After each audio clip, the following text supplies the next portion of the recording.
We'll kick off now, and I'll first off by start with introducing one of our founding directors, Lloyd Thomas. Lloyd, great to see you tonight. Thanks for joining us. Hey, David. How are you, mate? Good to be here. Really well, and thanks. yeah, excited. It's a last one for the year, mate. Yes, it's been a big year, and we're really pleased to do this because I think with the demand we've had, Lloyd, it's great to have people joining these events. I think the lockdown's probably worked in some regard that people are taking more opportunities to do it online. So it's a fantastic thing. So yeah, it's very welcome true. Everybody. That's great. And look, tonight's topic, it's pretty straightforward. It's 5 steps to a successful 2021. You know, we're reaching the end of being, what's been a pretty challenging year for everybody. Has. And I think the news is good that we're heading out of that and coming into a new year. We're all very excited about that. So pleased to present this topic tonight. First thing we'll start with, as we have previously, if you've joined us, is just to say that a disclaimer here that this certainly is not financial advice. It's financial education. This is really about empowering you, giving you information, giving you insight, and giving you the tools to make some really good informed decisions. And it doesn't take into account your personal circumstances. And you need to get that independent advice before you make any decisions. And a bit later on, Lloyd's going to talk about one of the key things of our 5 steps, and that's about having an expert team. And it's really, really important. So on that note, we will kick off into our content. Again, at DPN, we love a quote.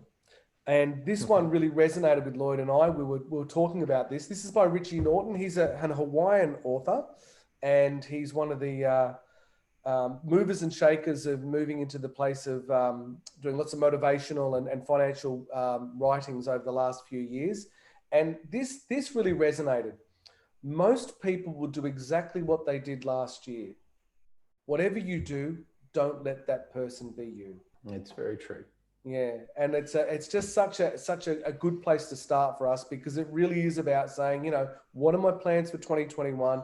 What are we going to do? How are we going to make it better than this year? So it's a great place to start for that. We've got a couple of polls. We'd like to learn a little bit about our audience and who we're talking to tonight. So we're going to kick off 2 quick questions. Before I launch them, I will say they're completely anonymous. They're pretty general questions.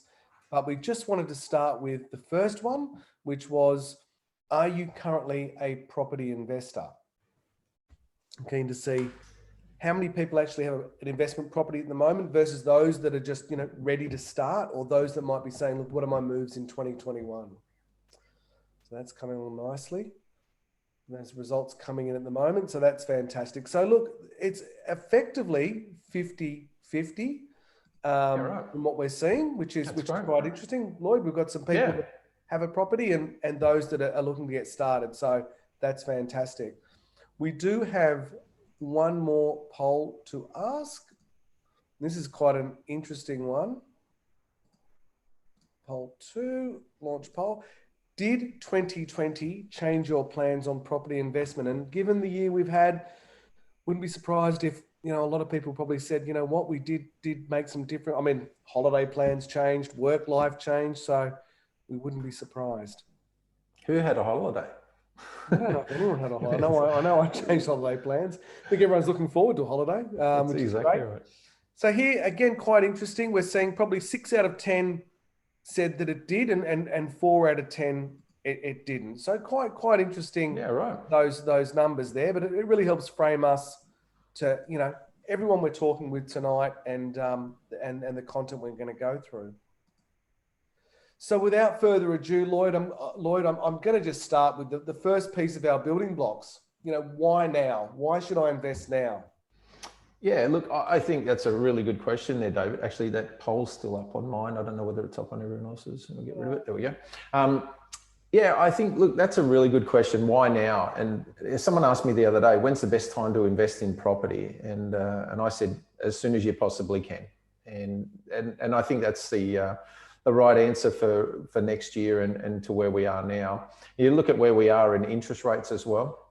We're at a historically low period in a lifetime of where interest rates are, where you can get, a 4-year fixed rate at the moment for your own place at 1.99%, which is just unheard of. If you said that to someone 10 years ago, they wouldn't have believed you. And, here we are today. It's a common interest rate around that low twos for someone that owns their own home in, with the right bank. And so you look at that. Also, the banks, as it says there, the banks are actually opening up their doors and a little bit more aggressive to taking on business, where it was quite tight last year. And we had the Royal Commission last year with banks and made it a little bit tighter for, on the lending process for a lot of people and serviceability.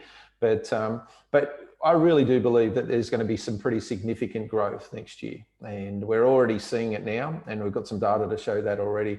That sort of sparked in the last quarter, and even the rental demand. We're as you know, David, we're seeing incredible amounts of growth in the rental side of things, and up to $100 a week more on clients' properties than what they were expecting, because the demand has been huge. That's interesting, Lloyd, and that's certainly probably wouldn't be sitting in some of those metro places where there might be some oversupply. That's in the investment areas, in the more regional areas. Would that be right? Yeah, look, it really is spread. I mean, some of the stuff that that I've been putting clients into up in the Hunter, I was telling them they're going to get around about the $690 to $710 a week, and they were getting $790 a week, and now they're actually getting $790 a week in rent. So it's $100 more than we worked out their equations on, and that makes a huge difference to the end result. And also vacancy rates are at all-time low as well. And so there's some really good results going around, and I can see that continuing on for quite a while, because there's a few things that are scarce in the market, and one of those things is land.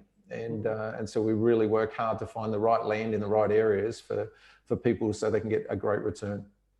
That's such a good point, Lloyd. And I think that sort of leads well into some of the research that we've got today about, actually where property prices gone. We all heard in the media about the Great Recession, the property market booming, the property market boom just falling out, dropping, property prices plunging.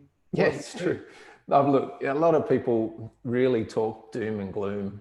And when especially at the beginning of the year, when the whole thing happened with COVID and what some people expected, I actually thought it would go very similar to what we saw with the GFC. We are actually around. We've been around in business for over 20 years, and so we've lived through a few of these. Not this kind of extent, but with the GFC, our business grew dramatically through the GFC simply because of the strategic approach that we had. And that's what I was saying to people here as well. I knew rents would rise. I didn't think they'd rise as much as they have, because what happens, that quote that you read out earlier, David, right at the beginning, where most people do the same thing as they did last year, next year, and this year. It's because most people that just look at the average information that they get make average decisions, because they're not aware there's other options out there. And in the GFC, we saw great growth for our clients, through and after it, and specifically in the rental side of things. But as we can see here with this chart that we've got here, we've actually seen great growth in the actual capital side of the property market as well. Probably pretty slow and a little bit stagnant if you look at it in the last few months in Melbourne, simply because obviously the pandemic was quite severe down there, and the shutdowns and lockdowns that they went through. And so, but you look at the other areas, and particularly, you look at Sydney, we've had a strong amount of growth there. Even Adelaide, Hobart's come up dramatically, and probably because it was a really safe place for people to actually move to. And now with the way things are looking at, with people being able to work from home, it gives people the viable option of, you don't have to be in an office every day. And that may be the sort of give us a glimpse of what the future may hold for a lot of people. That's great, Lloyd. That's great. And I think the next piece is now really looking at, from where we are in the last 12 months during the COVID period to what does it look like over the next 18 to 24 months? And it looks pretty significant if we look at the capital city forecasts. Look, I think there's going to be strong growth, and everything is a cycle. And we've got to remember that property is a cycle. And at the moment, what you're seeing is, and it's quite interesting, it's a different cycle depending on the property as well. So commercial is one cycle, which is, commercial properties actually had quite a lot of growth in the last probably 12 months or so. But rental yields have gone down dramatically. I've been looking at that just recently, and but you look at the other side with the residential, which is where we mainly deal. We're getting yields up to that 7% mark in some cases as a return for people through the strategy and the process that we put people through.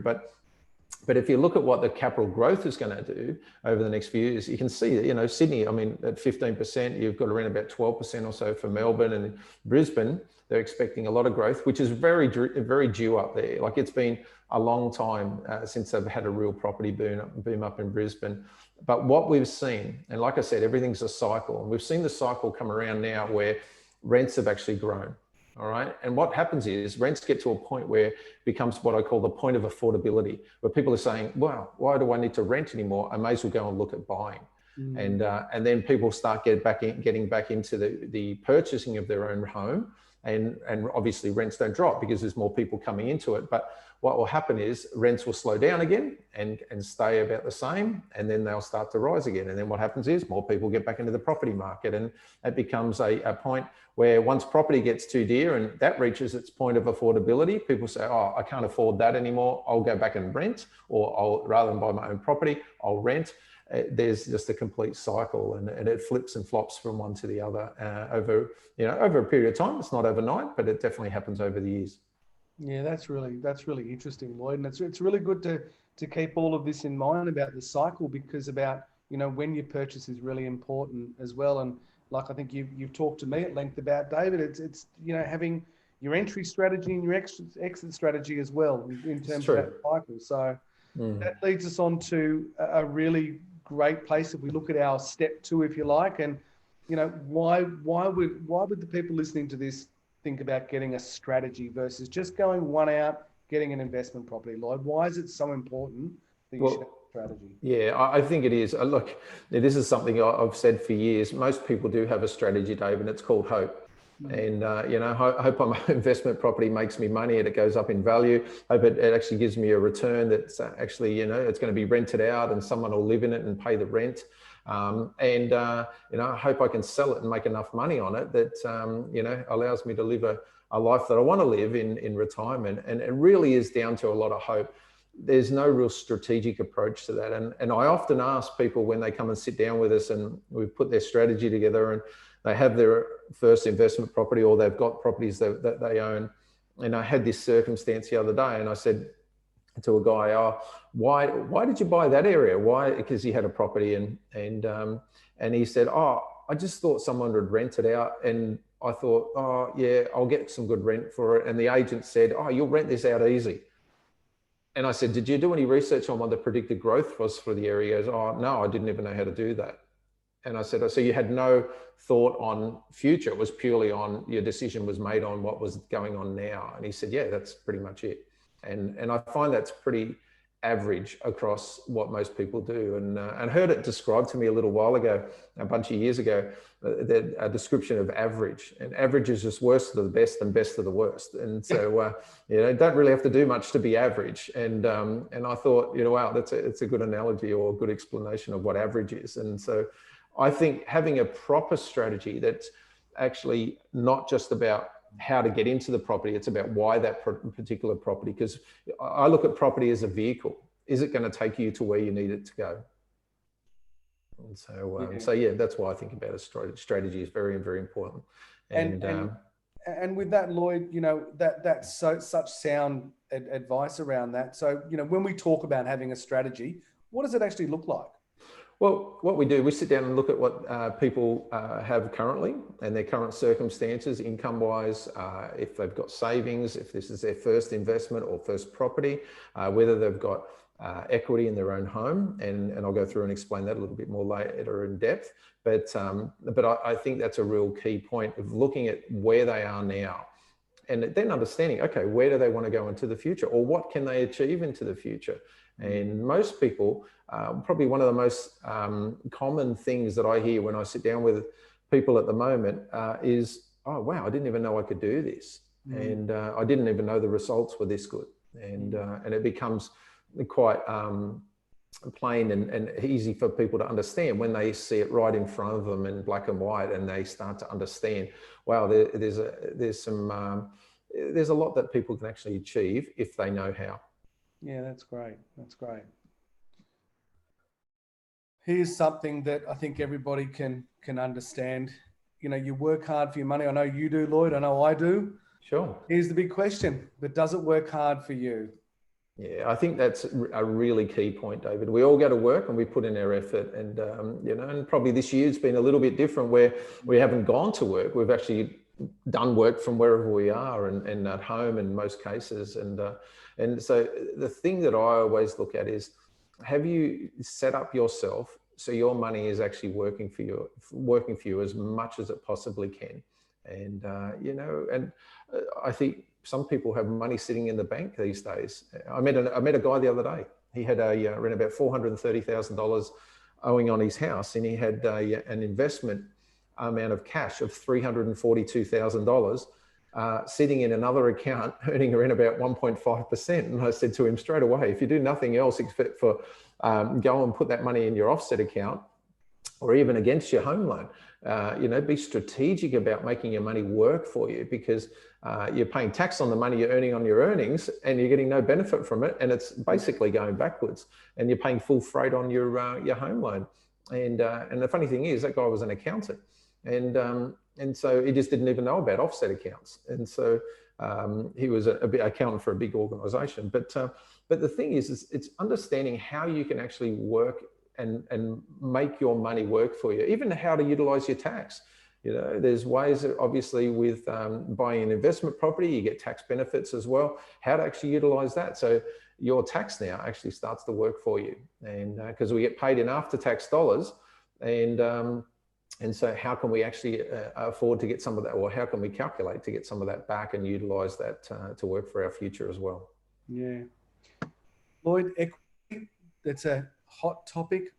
You know, a lot of people in capital cities, if you look at Sydney and Melbourne and even in regional areas, they've had the benefit of maybe purchasing a home and seeing that growth. But, you know, quite often when I talk to people about equity, I get a feeling that maybe people don't quite understand exactly what that is. Do you want to maybe unpack that a little bit more for us tonight? Sure. Look, there's two ways I look at equity, David. There's the first way is, what equity do you have in your home? And if you own $1 million home and you owe $600,000 on it, and so it means if you sold it for $1 million, paid off your debt that you owe of $600,000, you'd end up with $400,000, obviously less your selling costs. So we just round it off at $400,000.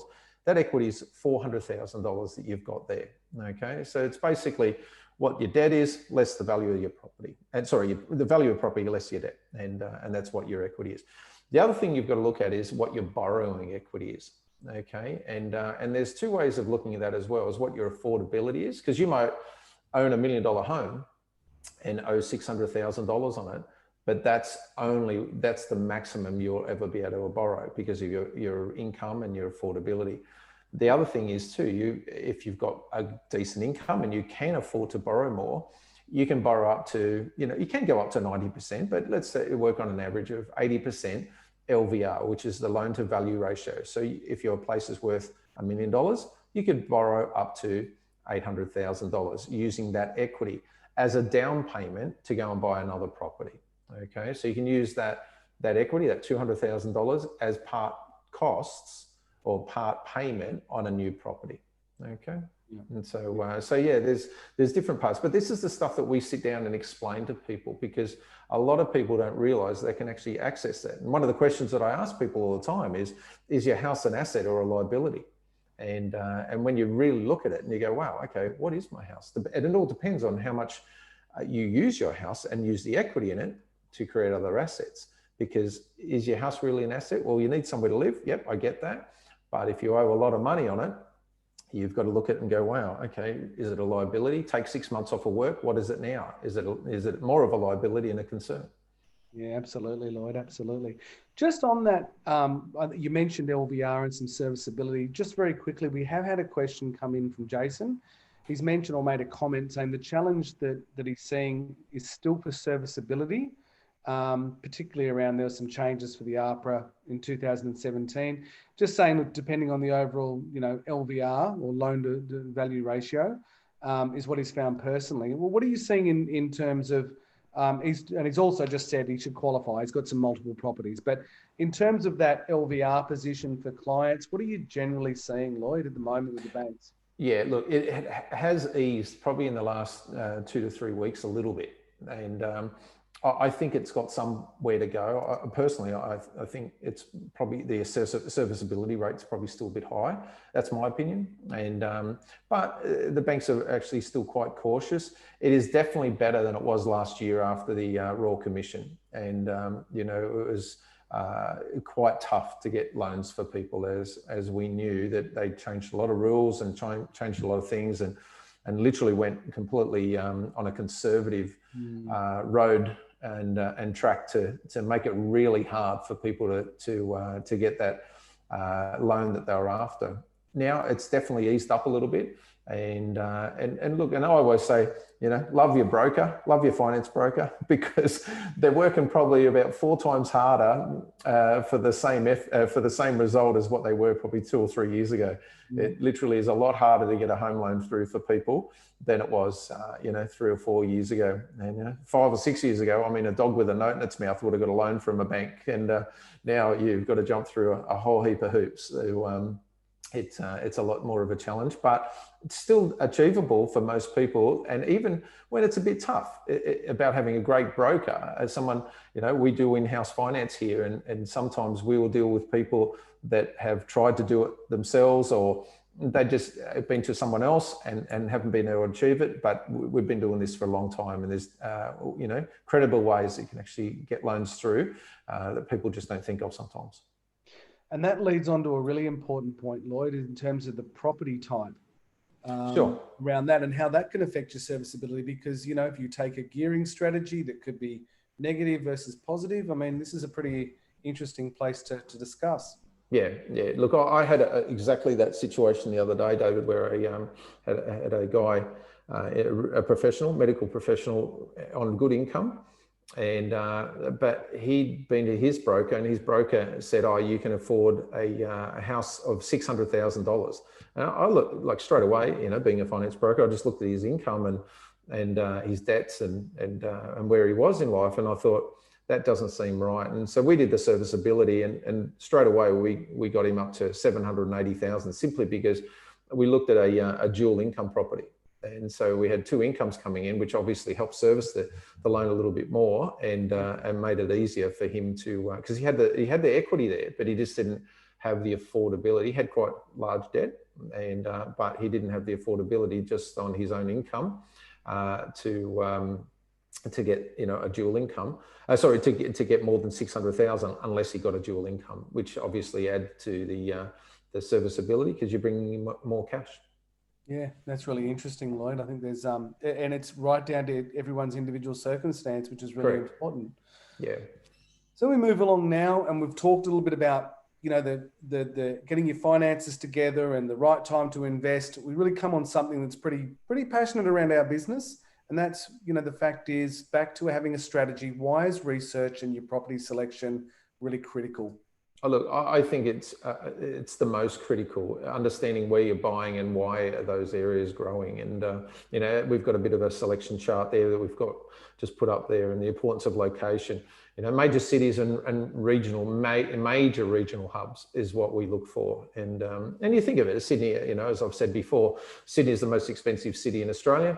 I mean, Melbourne would be number 2. Most people don't realise that Wollongong's number 3. And so you look at that and you go, wow, okay, that's pretty amazing. And what's happened in Wollongong, obviously it's had the ripple effect of what's gone on in Sydney. People have gone down there, and even Newcastle now is coming up quite quickly because the affordability process. And then you've got, you know, areas like your growth areas and Brisbane and you know, even Canberra is quite strong as well.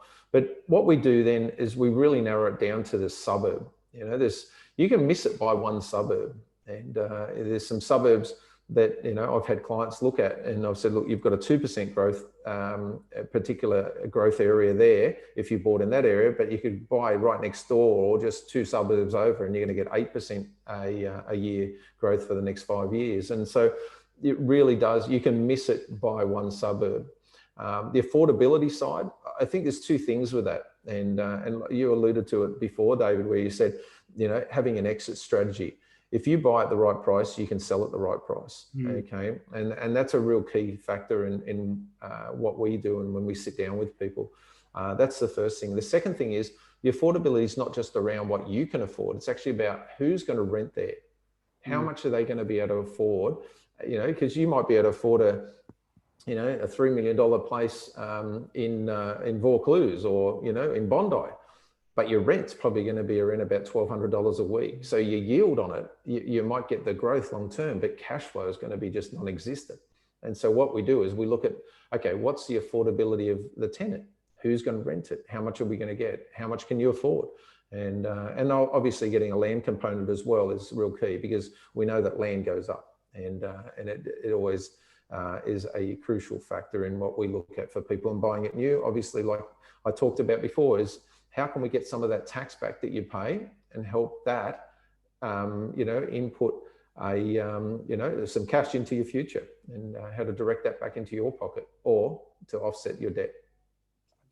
Absolutely. And I think it really leads on to some of the things we see as an extension to what you're talking about, Lloyd, the key ingredients, and comes down to 4 key things that we look at here as well. Yeah, I think so. Property type's really important. Obviously, your location, interest rates, and yield. They're the things that we really focus on, because we want to make sure when we get a property and help a client into purchasing a property that they're going to rent out and invest into.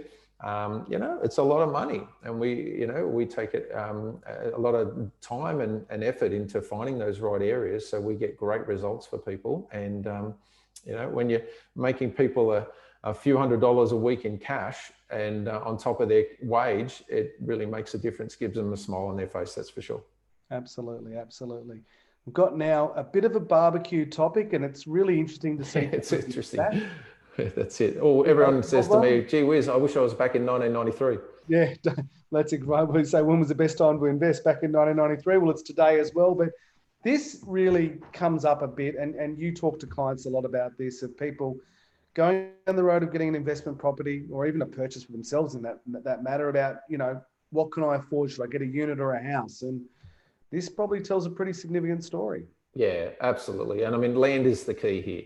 And actually, funny story. I did a presentation to a gentleman the other night, and he grew up in the house next door, number 16 to number 18 down the bottom here. And he said, "Oh, I know exactly." He's telling me who lived there. And but yeah, the significance there is, look how much that property with the house, or the piece of land with a house on it. So the land's gone up. The house is actually depreciated. It's got older. All right. And but the value of the overall asset there has gone up simply because the land they're not making any more land in Bondi, and so the land is very, very scarce there. So when it does come up and for sale, it's usually grabbed pretty quickly. But on the flip side, there's a lot of apartments in Bondi as well, so they're not as scarce.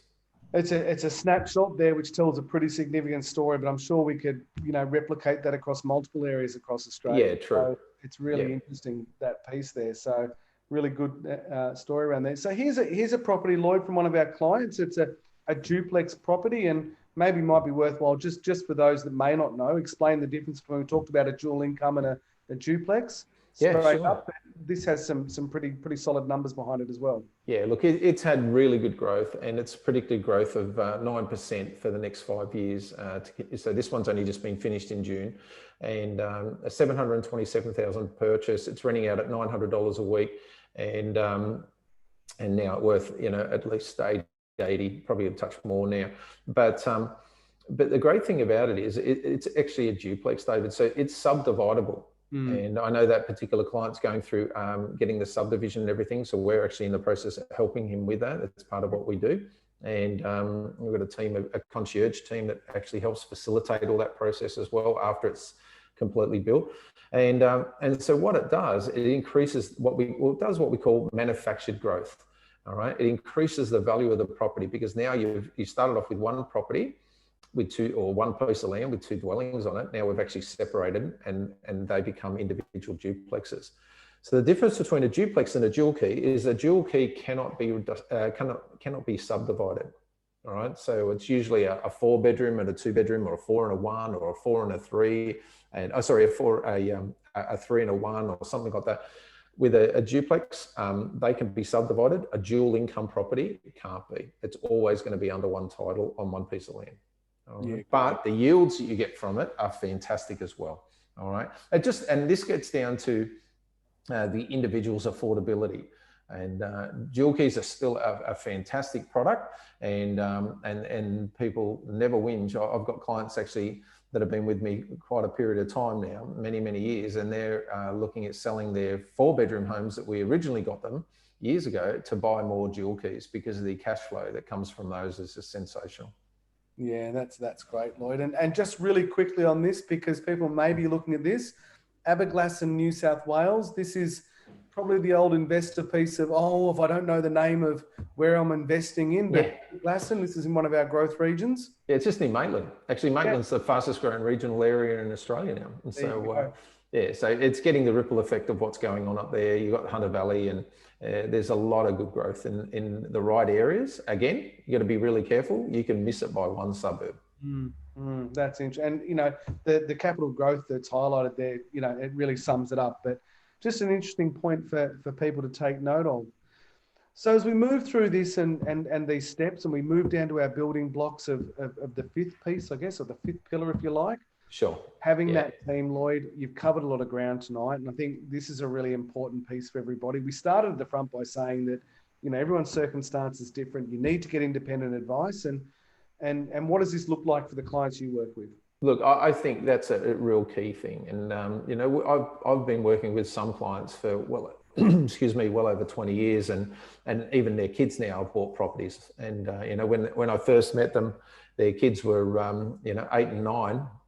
And I remember the first night I came home, they just got home from swimming lessons. And so now they're, adults, in their late 30s and late 20s and early 30s. And so now you see what's happened there, and it's there's been a transfer of information from mum and dad, and they've gone out and bought properties for themselves and made a lot of money out of it. And so, it really is about longevity with what we do, okay, and creating a team around our clients that really help them along the way. Everything from accountants, and I think we've got that on the next slide, where we talk about accountants, the right mortgage broker, having a property strategy and understanding of that, how that works, having a solicitor that's actually on your side, and so which is finding the right solicitor is not as easy as a lot of people think, and then getting the right property manager. And I think that's a real key thing, which a lot of people, when they buy an investment property, they don't really interview the property manager. And what we've done is actually done that for you. We've actually started our own property management as well. And so the reason we've actually done that is simply so we continue on that process of good service right through to the end of, even getting the tenant. And we have people, very happy with the performance of our property managers that we've got in our team there. And so, David, I agree. Having an expert team, having people that have done this before and understanding the process, but also understanding the steps that need to be taken along the way. Yeah, that's great, Lloyd. That's absolutely really sound advice with that. And I think it's really important now. I mean, for the people that may not have had as much information from DPN previously, it's just to talk about, and you've summed it up really nicely throughout the whole session tonight, but really to summarize, how do we work with clients and how do we get them started? Yeah, look, first of all, we gather some information. And so, we sit down either on the phone or together, and we work out where they're at, and like I said before, and gather information. Then we put it together in a property investment strategy for them, and using our team of researchers and what we know, even from a financial side, we look at their structures, making sure that they're not paying too much in their interest rates, and then that's that concierge service that I alluded to before. It really is a start to finish process, and it sounds a bit corny, but there's someone there that really does hold your hand through that whole the whole system of what needs to happen, from signing the contracts and where to pay deposits and all that type of thing, and when does the build start, and what do you do with progress payments, and there's all these things that most people, it can be feeling like to a lot of people, like a little bit of overwhelm if they have to do it on their own, and where we actually facilitate that process for them. And and like I said, reviewing and looking at their portfolio as we go along, and putting together strategies as we go, and things change. Doesn't just stop once we've got our clients into a property and earning an income. Correct. Look after it as we move forward from there. So yeah, that's really, really comprehensive, Lloyd. And we've got conscious of the time. We've got to keep moving. About sort of 30 or 40 minutes. We appreciate people it's a working week. We've got a couple of questions that have come in. There's a little bit of a complex ones come in from Ayub. So I'll just go through this now. Saying, can the debt to income ratio be a bottleneck to get the loan approved? It can be, and that's where we need to sit down and have a individual approach against people's loans. Right. And so, it's like one hole doesn't fit everyone, as in, for a loan, and one loan doesn't fit everyone. It literally needs to be individualized, and there needs to be some strategy around it. Yeah. But look, if you're interested in looking at that further, make an inquiry, and we'll get our finance team onto that. Absolutely. And on that as well, I guess probably the next question we've got from Rachel, which ties straight into that, and it's one that we do here, is, interest rates are really low at the moment, Lloyd. They've been low for a long time. RBA's cutting cash rates, but Rachel says, what if the interest rates go up? Yeah, that's a really good question. I've had that a couple of times lately, because we're so low at the moment. What happens if it does go up? Well, first of all, as a broker, you usually get a bit of an alert. It's a bit like inside information in some ways. Banks usually hear, I've been doing this for a long time. I usually hear that, interest rates are looking at going up. And so a lot of times, if that's happening, we'll fix our clients' rates, and we'll say, hey, look, we think it's a great time to lock it in for this period of time. And, it's a great sort of source for people to capitalize on good interest rates before they go up. But secondly, what you're going to understand is really what happens when interest rates go up. Okay. And this is a whole nother subject, but I'll just really go through it quickly. What normally happens is, if interest rates, let's say for instance, interest rates jumped 2% today. They announced that next week and said interest rates are going to go up 2%. What do you think would happen to the market? It would instantly stop, wouldn't it? Okay, there would be no people going, oh my goodness, interest rates, I don't know if I can afford it now. There'd be doubt, there'd be concerns, people, it'd be like the sky is falling kind of process. And so understanding that if interest rates go up, the market starts to slow down. If the market slows down and people are buying less, they're going to buy less owner occupied properties, but they're also going to buy less investments as well on average, if they're uneducated, right? What you'll find is rents will go up then. Okay. And so, you can actually lock in and your rent will actually go up as well. And like I said, we've been doing this a long time. We've seen the cycle of how it works. When interest rates go up, guess what? Rents go up as well. That's really interesting, Lloyd. Really interesting. Got a couple of more questions coming in, which I think I'd love for us to get through. And I'll just say as well, if we don't manage to get through all the questions tonight, we'll certainly make sure we make contact with you tomorrow or later this evening with a note. But sure. One interesting one from Shane. What's DPN's fee structure?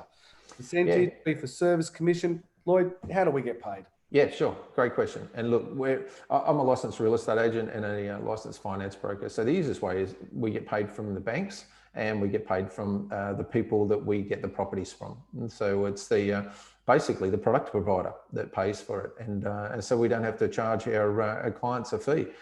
We also get the only fee that they do pay is when we rent out their property. They pay a rental management fee, which you're going to pay to anyone to rent out your property and look after it. And so that's how we get paid. And Lloyd, probably important for everyone on this session to realise, if we do have a chat to us and looking to get an investment strategy, that we offer that complimentary. Correct.